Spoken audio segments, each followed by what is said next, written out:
हैं अगले 21 क्वेश्चन से। ये हमारी जो चल रही है ये हमारी थर्मोडायनामिक्स चल रही है, ठीक है। तो थर्मोडायनामिक्स में अब हम लोग अगले बात करते हैं। क्वेश्चन है जैसे पहला एक 21 क्वेश्चन, इससे पहले मैंने 20 क्वेश्चन तक, इससे पहले जो PDF जो आई थी वीडियो उसमें 20 क्वेश्चन तक करा दिए थे। अब हम लोग 21 क्वेश्चन की बात करते हैं। देखो क्वेश्चन क्या कह रहा है, क्वेश्चन कह रहा है ए थर्मोडायनामिक सिस्टम है, ए थर्मोडायनामिक सिस्टम है ABCD। तुमसे कहा है heat rejected by the gas during the cyclic process, ठीक है। अब देखो ये जो प्रोसेस है ये कैसा है, साइक्लिक प्रोसेस है। साइक्लिक प्रोसेस में हम लोग जानते हैं थर्मोडायनामिक्स के अंदर डेल्टा यू की वैल्यू क्या होती है, डेल्टा यू की वैल्यू 0 होगी। अगर डेल्टा यू की वैल्यू 0 होगी तो delta Q is equal to delta U plus delta W. First law of thermodynamics के अकॉर्डिंग ये 0 हो गया तो डेल्टा क्यू किसके बराबर है, सॉरी यहाँ डेल्टा डब्ल्यू है, तो ये किसके बराबर हो जाएगा, डेल्टा डब्ल्यू के। अब पी और बी में जो एरिया है वही हमारा क्या होता है, वर्क डन होता है। अगर तुम इसमें एरिया निकालोगे तो यहाँ से देखो 3B में से B घटाओ तो क्या आएगा 2B, इधर 2P में से P घटाओ तो क्या आएगा 2P। आंसर क्या हो जाएगा 4PB हमारा सही हो जाएगा। इसके बाद बढ़ते हैं। क्वेश्चन में कहा गया है कि एक कार्नोट इंजन है, टेम्परेचर T1 एंड T2 है, तो इसकी एफिशिएंसी 1/6 है। जब T2 में 62 केल्विन कम कर दिया जाए तो इसकी एफिशिएंसी क्या हो जाती है, 1/3 हो जाती है। आपसे T1 और T2 दोनों की वैल्यू पूछी गई है कि दोनों की बताओ अलग अलग वैल्यू दोनों की क्या हो जाएगी, ये पूछा गया है। देखो अगर इस टाइप का ये क्वेश्चन है तो इसमें देखो सबसे पहले मेरा टेम्परेचर कितना है, सबसे पहले 1/6 इजकल टू 1 माइनस T2/T1, ठीक है। अगर यहाँ से मैं T2/T1 की वैल्यू निकालूँ, T2/T1 की वैल्यू, तो मैं इधर देख रहा हूँ, इधर जब मैं इसको सब्ट्रैक्ट करूँगा तो आएगा 5/6, ठीक है। उसके बाद में इसने कहा 1/3 हो जाती है। 1/3 कब हो जाती है, जब मैंने T2 में से क्या कम कर दिया, T2 में से 62 कम कर दिया, तो अपॉन T1, ठीक है। अब अगर मैं इसको अलग अलग करूँ, बिल्कुल अलग अलग, 1 ऐसे ही यहाँ हो जाएगा T2/T1 और यहाँ हो जाएगा माइनस प्लस, तो प्लस हो जाएगा 62/T1। यहाँ पर इसकी पूरे की वैल्यू क्या है मेरी 1/6। तो अगर यहाँ 1/3 इजकल टू 1/6 माइनस 62/T1, इसको मैं इसमें से सब्ट्रैक्ट करूँगा, इधर लाके सब्ट्रैक्ट करूँगा तो मेरा कितना बच रहा है, मेरा बच रहा है 1/6, ठीक है। सब्ट्रैक्ट कर लेना, अच्छा सॉरी यहाँ पर प्लस है बच्चों, ठीक है। माइनस क्या हो गया था, यहाँ प्लस हो गया था, तो यहाँ आया 62/T1। क्रॉस मल्टीप्लाई कर दिया, तो क्रॉस मल्टीप्लाई करने के बाद मेरे T1 की वैल्यू आ रही है 372 केल्विन, ये T1 की वैल्यू है। अगर देखो T1 की वैल्यू ये है तो T2 की वैल्यू मुझे निकालनी है, तो 5/6 और इधर T1 की मल्टीप्लाई हुई 372 से, तो जो ऑप्शन मेरे पास में आ रहा है यहाँ पर जब मैं मल्टीप्लाई करूँगा, ठीक है, तो क्या ऑप्शन आ रहा है, ऑप्शन आ रहा है 1। कौन सा सही आ रहा है कि पहले का तो मेरा 372 आया था, फिर कितना आ रहा है 310 केल्विन मेरा ऑप्शन है। उसके बाद अगले क्वेश्चन की बात करता हूँ मैं। अगला क्वेश्चन में कहा गया है an ideal gas has mono specific heat कितना है 5/2R at constant pressure. Constant pressure का मतलब है ये क्या वैल्यू है मेरे पास में, CP की वैल्यू कितनी है 5R/2, ठीक है। और जो हीट गिवन है वो कितना है कांस्टेंट प्रेशर पर, जब चेंज इन टेम्परेचर का फार्मूला मुझसे पूछा गया है। तो देखो Q बराबर क्या होता है, Q बराबर होता है NCP∆T, सही है। ये NCP∆T कांस्टेंट प्रेशर पर Q का फार्मूला ये होता है। Q मेरे कितनी दे रखी है 300, कितने हैं, कितने मोल्स हैं, मोल्स कितने हैं, मोल्स इसमें दे रखे हैं, मोल्स 2 मोल्स, ठीक है, 2 मोल्स है, 2 मोल्स हैं तो 2 CP की वैल्यू क्या हो गई सर 5R/2 इंटू ∆T। 5 से 5 गया, 5 से इसको काटा कितना आया 60/R, 60/R बराबर ∆T। अगर मैं R की वैल्यू लगाऊँ, R की वैल्यू क्या होती है 8.314, ठीक है। इसको जब मैं इससे डिवाइड करूंगा तो मेरा लगभग आंसर कितना आ रहा है 7.22। ये ऑप्शन मेरा बिल्कुल ठीक है। अगला क्वेश्चन है, अगले क्वेश्चन में मेरे पास क्या है, एक ideal monoatomic gas is taken through the thermodynamics process ABCD। अच्छा ABCD, अच्छा ये है, ठीक है। अब इसमें क्या है, देखो यहाँ से यहाँ तक ये कितना दे रखा है UA लो A लिख लिया, यहाँ दे रखा है UB, यहाँ दे रखा है UC, यहाँ दे रखा है UD। तुमसे कहा गया है कौन सा सही है? देखो इंटरनल एनर्जी तुम्हें पता है, अगर तुम्हारा टेम्परेचर चेंज नहीं होगा तो वहाँ पर इंटरनल एनर्जी क्या होती है? जीरो होती है, ठीक है। इंटरनल एनर्जी जीरो, अगर और यू बी जीरो होने के साथ साथ में मेरा यू डी जो होगा वो भी जीरो होगा। अब यहाँ पर देखो, यहाँ पर टेम्परेचर क्या हो रहा है? इंक्रीज़ हो रहा है। देखो यहाँ टेम्परेचर इंक्रीज़ होगा तो डेल्टा यू पॉजिटिव, और ये क्या हो जाएगी? ये देखो टेम्परेचर डिक्रीज़ हो रहा है तो डेल्टा यू क्या हो जाएगा? नेगेटिव।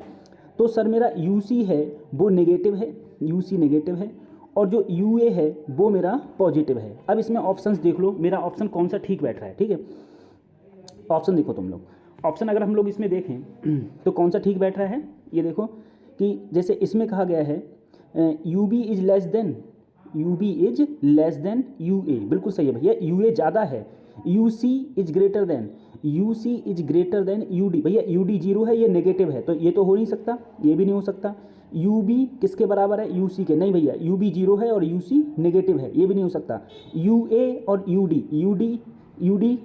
डी जीरो है और यू ए क्या है? पॉजिटिव है, ये भी नहीं हो सकता। कौन सा ऑप्शन ठीक है मेरा? ऑप्शन 2 मेरा बिल्कुल ठीक बैठ रहा है। उसके बाद अगले क्वेश्चन की बात करते हैं हम लोग। अगले क्वेश्चन में कहा गया है for an isochoric thermodynamics transformation, ठीक है। आइसोकोरिक का मतलब क्या होता है? आइसोकोरिक का मतलब होता है जिसमें वॉल्यूम कांस्टेंट हो, ठीक है। और जिसमें वॉल्यूम कांस्टेंट है वहाँ पर वर्क डन क्या होता है? जीरो। तो वर्क डन जीरो होगा तो डेल्टा क्यू किसके बराबर होगा? डेल्टा यू के बराबर करते हैं हम लोग। अगले क्वेश्चन में मुझसे कहा गया है कि during an adiabatic compression of 10 moles of gas 50 joule work done the change in, देखो कौन सा प्रोसेस है? एडियाबैटिक, ठीक है।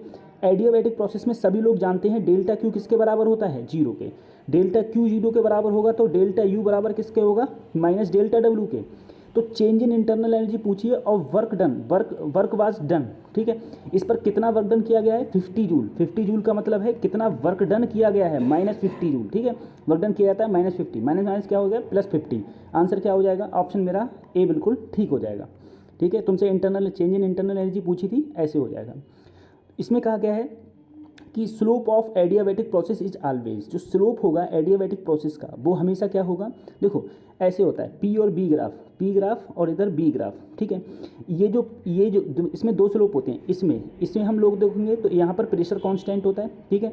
यहाँ पर देखेंगे वॉल्यूम कांस्टेंट होता है और तुम्हारा एक टेम्परेचर होता है, और तो ये वाला जो होता है इसे बोलते हैं हम लोग रुद्धोष्म या फिर एडियाबैटिक प्रोसेस, और इसे बोलते हैं आइसोथर्मल प्रोसेस, ठीक है। नहीं सॉरी, अच्छा हाँ सॉरी इसे बोलते हैं आइसोथर्मल और इसे बोलते हैं एडियाबैटिक। तो कौन सा ऑप्शन हो जाएगा? ऑप्शन ए मेरा, जो ऑप्शन ए होगा वो बिल्कुल ठीक हो जाएगा। अब हम लोग अगले क्वेश्चन की बात करते हैं। अगला क्वेश्चन है मेरा, मुझसे कहा गया है एक परमाणु गैस है जिसका ये दे रखा है, इसके मोल क्या है? 1, और दूसरे के मोल, अच्छा दोनों के 1 मोल हैं। तुमसे कहा है मिक्सचर क्या होगा? मिक्सचर का गामा का मान क्या होगा? तो सिंपल सा एक फार्मूला होता है जो हम लोगों को याद करना है, क्या? N1 + N2 upon gamma mixture -1 बराबर N1 बटे गामा 1 -1 प्लस N2 बटे गामा 2 -1, ठीक है। अब देखो दोनों का 1 है तो यहाँ पर 1 + 1 हो गया। गामा m मुझे पता नहीं, -1 कर दिया, ठीक है। इसका क्या है? 5/3 -1 प्लस इसके भी मोल 1 हैं, और यहाँ पर कितना है? 7/5 -1, ठीक। यहाँ पर देखा तो यह आएगा 2 अपॉन गामा m -1 बराबर, इसमें से जब मैं इसको डिक्रीज़ करूँगा तो आएगा 2/3, तो 3 गया ऊपर और नीचे क्या आया? 2। यहाँ पर डिक्रीज़ करूँगा तो आएगा 2/5, तो 5 गया ऊपर 2 नीचे, ठीक है। दोनों का एलसीएम लिया तो एलसीएम कितना आया? 2, और 5 और 3 8, इससे कैंसिल आउट किया तो कितना आया? 4, ठीक है। क्रॉस मल्टीप्लिकेशन कर लिया मैंने, ठीक है। तो ये हो जाएगा 4 गामा m -4 इजिकल टू 2, इसके नीचे कुछ नहीं तो क्या है? 1 2, ठीक है। तो इसे इधर गया तो क्या हो गया? 6, तो गामा m की वैल्यू क्या हो गई? 6/4। 6/4 का मतलब हो गया 3/2। 3/2 को करोगे तो क्या आएगा? 1.5। ऑप्शन मेरा कौन सा ठीक हो गया? लास्ट ऑप्शन बिल्कुल ठीक है।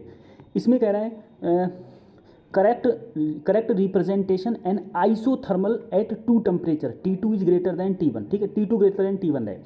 ऐसे क्वेश्चन जब भी आएंगे तो पता है क्या करना है? कतई कोई दिक्कत नहीं लेनी, सीधे क्या करो? एक लाइन डाल दो, चाहे पी पर चाहे बी पर। जैसे मान लो मैंने अगर बी पर लाइन डाल दी, बी पर ये लाइन डाल दी, बी पर लाइन डाल दी तो इस वाली लाइन पर वॉल्यूम क्या है, कांस्टेंट। तो फार्मूला क्या होता है सर जी, देखो ideal gas P V is equal to n R T. यहाँ पर बी कांस्टेंट है इस लाइन पर, तो बी को खत्म कर दो, ठीक है।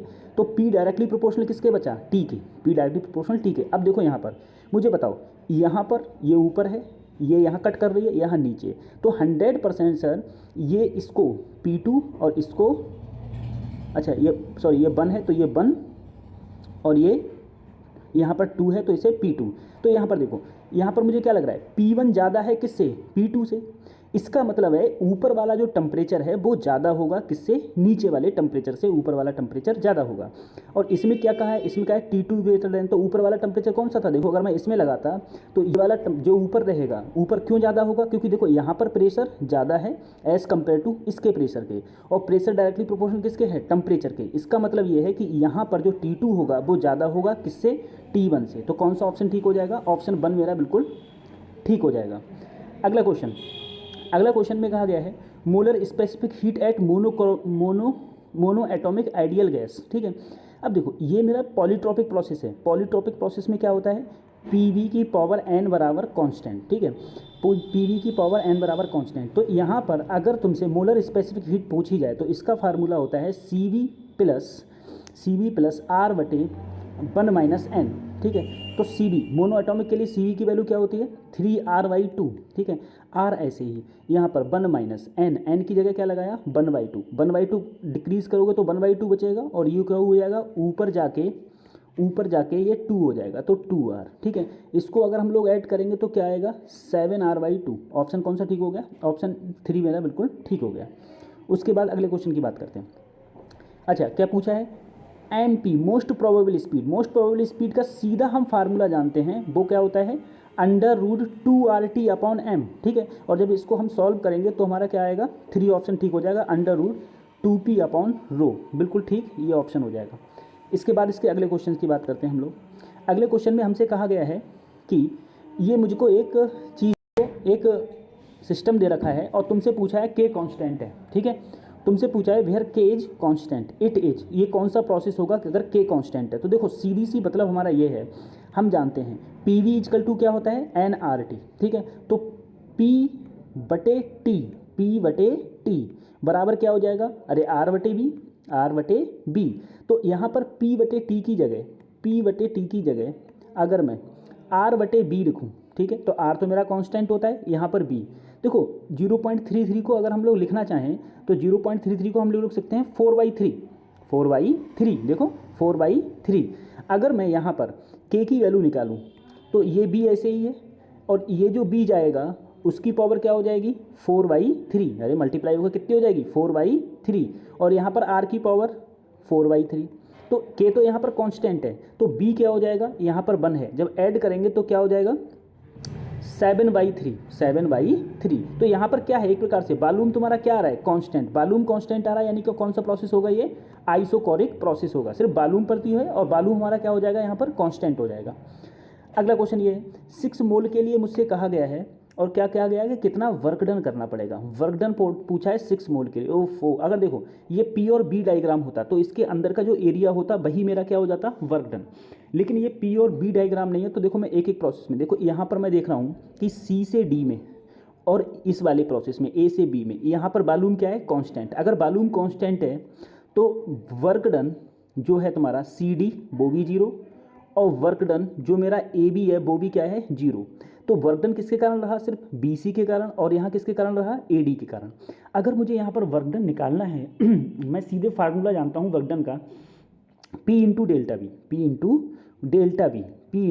वी, ये मेरा वर्क डन का फार्मूला होता है, ठीक है।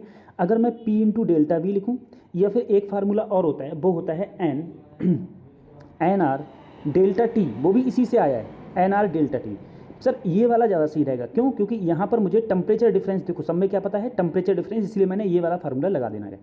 अगर मैं B से C में देखूँ, वर्क डन देखूँ B से C में, N क्या है 6, R तुम्हारा हो ही गया, B का कितना है 800, B का कितना है 800, और C का कितना है 2200, ठीक है 2200। तो मैं डेल्टा T में क्या करूँगा, फाइनल माइनस इनिशियल। अगर 2200 में से मैं 800 घटाता हूँ तो मेरा कितना आएगा बेटा, 1400, कितना आएगा 1400। तो ये मेरा इसमें हो गया। अब मैं डी से ए में जाऊँ, ठीक है, वर्क डन डी से ए में, तो यहाँ पर भी सर 6R। अब देखो ए पर कितना है 600, ए पर कितना है 600 और डी पर कितना है 1200। तो 600 में से अगर मैं 1200 घटाऊंगा तब मेरा फिर से कितना आएगा -600। कितना आ रहा है -600। टोटल वर्क डन देखूँ, सबको जोड़ दूँ तो इनके कारण तो 0 0 था। क्यों? क्योंकि यहाँ पर जो मेरा वॉल्यूम था वो क्या था, कांस्टेंट। अगर मैं यहाँ पर देखा तो दोनों में मेरा 6R कॉमन है, 6R कॉमन है। एक तरफ है 1400 और ये प्लस माइनस 600, ठीक है। 6 ऐसे ही, R की वैल्यू 8.314, ठीक है। यहाँ पर देखूंगा मैं 6 6 12 और 2 क्या बचेगा 800 बचेगा, ठीक है। 800 बचा बेटा। इसकी 8 छंग 48, 8 छंग 48, 48 को लगभग देखो इससे गुणा करोगे, लगभग कितना ले लिया 50 गुणा 800, ठीक है। इसको गुणा करूँगा तो क्या आएगा, लगभग मेरा आ रहा है आंसर लगभग क्या 40,000, 40,000। यानी कि ऑप्शन कौन सा ठीक है, ऑप्शन 4 ठीक है। अच्छा क्वेश्चन था, ऑप्शन 4 ठीक है, थोड़ा लेंथी था लेकिन सही है, ठीक है। उसके बाद में अब हम लोग 34 क्वेश्चन की बात करते हैं, ठीक है।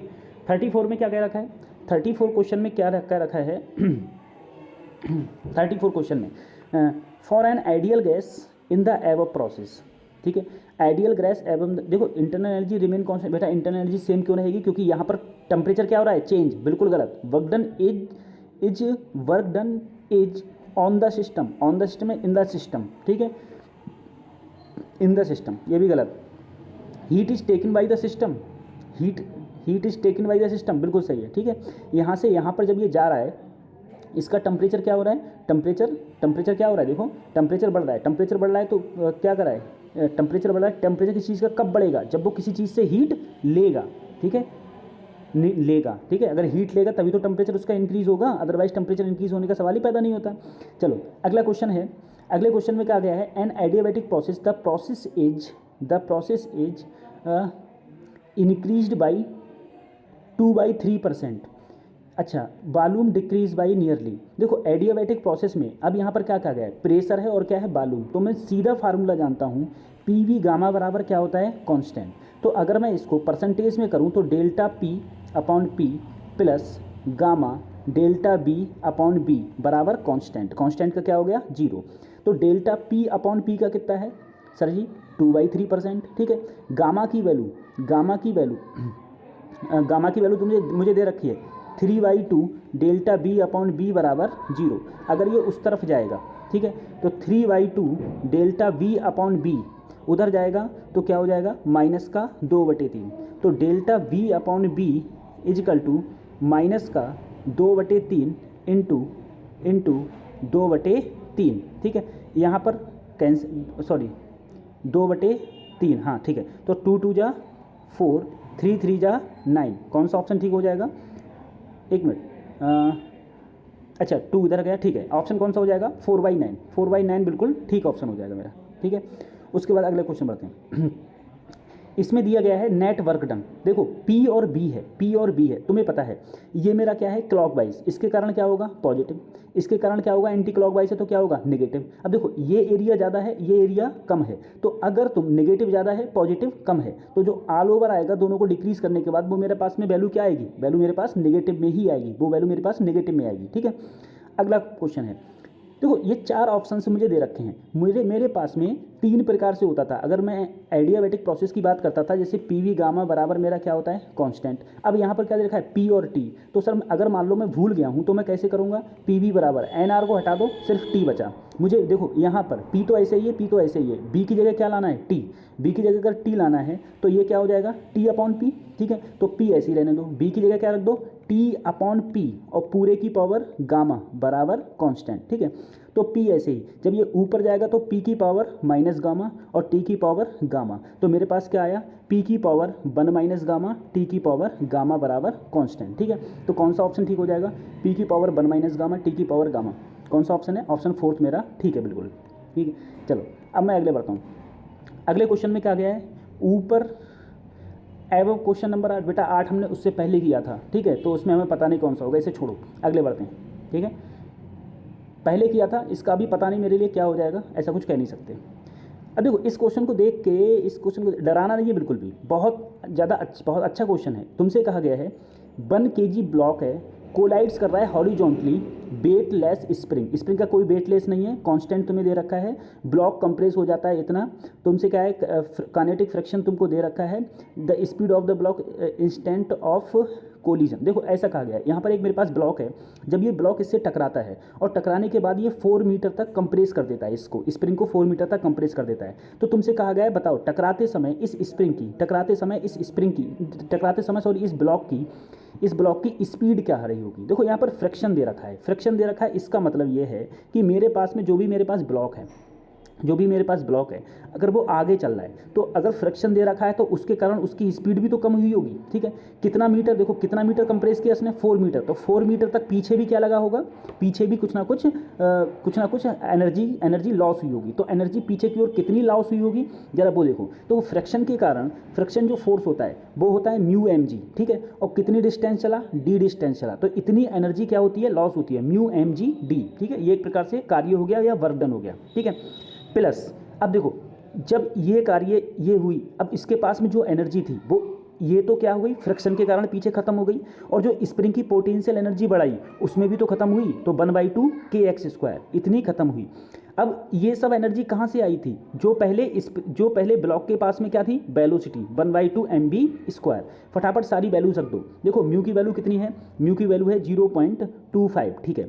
एम की वैल्यू कितनी है 1, जी की वैल्यू 10, ठीक है। कितना इसके अंदर कितना कंप्रेस हुआ, 4 मीटर कंप्रेस हुआ, 1/2। के की वैल्यू कितनी है 2.75, एक्स कितना है 4, तो 4 का स्क्वायर 16, ठीक है। तो 1/2 एम की वैल्यू 1 × b², ठीक। इसको जब मैं सॉल्व करूंगा, देखो 25 चौका 100 यानी कि 1 आ गया, 1 का 10 से करोगा यानी कि कितना आ गया 10, ठीक है। तो यहाँ आ गया ये 10, इसको सॉल्व करने के बाद में आ गया 10, 2 से काटा, 2 अट्ठे 16, ठीक है। 8 की इससे गुणा करूँ, अगर मैं 8 की इससे गुणा करूँगा तो मेरे पास में देखो 8 × 40, 8 × 16, 8 × 16 कितना रहा है 22 आ रहा है, कितना रहा है 22, ठीक है। प्लस बराबर 1/2 b²। इन दोनों को अगर मैंने ऐड किया तो क्या आया 32, और 32 की इससे 2 से गुणा करो, ठीक है, तो मेरे पास कितना आया 64 बराबर b²। तो b की वैल्यू कितनी आ गई 8 मीटर पर सेकेंड। कौन सा ऑप्शन ठीक हो जाएगा, 8 मीटर पर सेकेंड। इधर ऑप्शन गलत है, ठीक है, हिंदी में ऑप्शन रॉन्ग है, तो यहाँ पर है 8 मीटर पर सेकेंड। इस 8 मीटर पर सेकेंड होगा तो ये इसको 4 मीटर कंप्रेस कर देगा, और पीछे की ओर इसमें क्या लग रहा है, फ्रिक्शन लग रहा है। बहुत अच्छा क्वेश्चन था, ठीक है। अगले क्वेश्चन की तरफ बात करते हैं। अगले क्वेश्चन में तुमसे कहा गया है अच्छा ये क्वेश्चन है, तुमसे कहा गया है find the acceleration of the block ए और बी, एफ इस पर फोर्स लग रहा है इतना, ठीक है। देखो सबसे पहले मैं अगर एक्सेलरेशन निकालूं ऊपर वाले का अगर मैं एक्सेलरेशन निकालूं तो कितना एक्सेलरेशन होगा, तो इस पर पीछे की ओर सबसे पहले क्या लग रहा होगा, फ्रिक्शन फोर्स, जो क्या होगा म्यू एम जी। अरे नॉर्मल क्या होगा एम जी, तो क्या लग रहा होगा पीछे की ओर लग रहा होगा म्यू एम जी, और आगे की ओर फोर्स कितना है 40, तो ठीक है sir 40 minus mu M g, mu कितना दे रखा है 0.5, देखो कितना दे रखा है 0.5। एम की वैल्यू कितनी है 5, जी की वैल्यू 10 बराबर एम ए, एम कितना है 5 × ए, ठीक है, निकाल दो। इसकी इससे गुणा करोगे 5 × 5 25, ठीक है, तो 40 माइनस 25 बराबर एम ए। यहाँ पर भाग किया तो कितना आया 15, ठीक है। तो एक्सेलरेशन मेरा पहले का एक्सेलरेशन कितना आया 3, देखो इनमें से कोई 3 दिख रहा है, नहीं दिख रहा है, पहले दिख रहा है ना, उठा के यही लगा दो। अब तुम कहोगे सर जी नन ऑफ दीज भी तो हो सकता है, चलो इसके लिए भी देख लेते हैं, ठीक है, लेकिन ज़्यादातर संभावना रहती है कि नन ऑफ दीज ऑप्शन नहीं होता है। अब देखो यहाँ पर जो ये वाला जो ब्लॉक चल रहा होगा, इस पर पहले देखो फ्रिक्शन फोर्स कितना लग रहा होगा, तो इस पर कौन कौन से ब्लॉक हैं, एक 5 kg का भी है, एक 10 kg का भी है, ठीक है। तो म्यू एम जी, ठीक है, ये फ्रिक्शन फोर्स लग रहा होगा। म्यू कितना है यहाँ पर 0.3, मास कितना हो जाएगा 10 + 5 कितना हो गया 15 × जी की वैल्यू क्या हो गई 10, ठीक है, 15 × 45, तो अब यहाँ पर कितना आया 45 न्यूटन। अब खुद देखो सर आगे इस पर 40 न्यूटन लग रहा है, ठीक है, और ये भी चल रहा है बेचारा, और ये चलेगा किसके कारण, बी किसके कारण चलेगा, जो इसके कारण जो फ्रिक्शन फोर्स लग रहा है ना, वही तो इस पर फोर्स लग रहा है, उसके कारण ये चलेगा। तो वो जो फ्रिक्शन फोर्स मेरा पीछे की ओर लग रहा है वो मेरा कितना लग रहा था, यहाँ पर देखो 25 लग रहा था, और यहाँ पर कितना है फ्रिक्शन फोर्स 45 है, तो ये वाला तो चलेगा ही नहीं, बी बिल्कुल चलेगा ही नहीं, यानी कि बी का ऑप्शन क्या हो जाएगा, बी का बिल्कुल 0 हो जाएगा, ठीक है। यहाँ तक मेरा ये सही हो गया। थैंक यू, मिलते हैं अगली वीडियो में।